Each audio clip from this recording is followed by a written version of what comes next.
In this experiment, we'll be mixing solid zinc with an aqueous solution of hydrochloric acid, which will produce zinc chloride, an aqueous solution of zinc chloride, and hydrogen gas.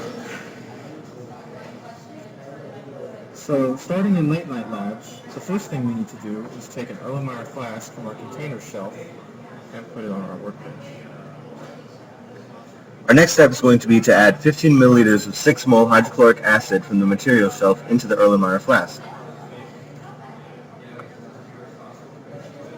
Now, in order to record how much gas we're going to produce from this reaction, we're going to need to close the system with an airtight stopper on our Erlenmeyer flask.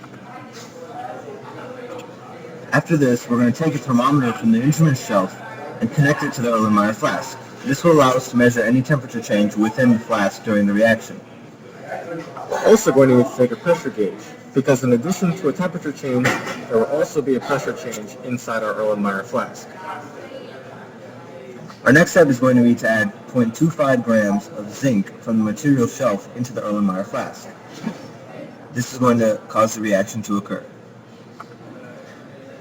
Now, as I zoom in to the reaction, we can see that the solution is bubbling and that the temperature reached a maximum of about 26.3 degrees Celsius and 1.72 atmospheres of pressure.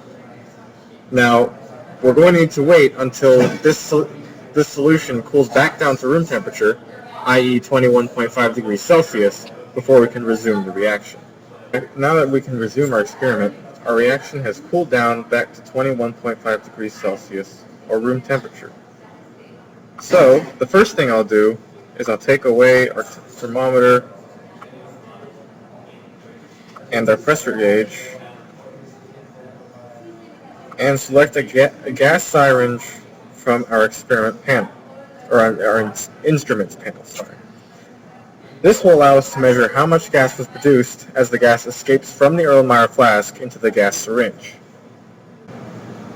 Next, we're going to record the volume of the gas collected in the syringe by rolling the cursor over the syringe and seeing that 92.2 milliliters of gas were released from the reaction.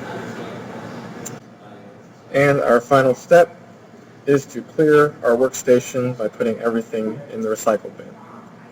Alright, we have successfully taken solid zinc and 6 mole hydrochloric acid and produced zinc chloride and hydrogen gas. That's all there is to it. Thank you. Thank you.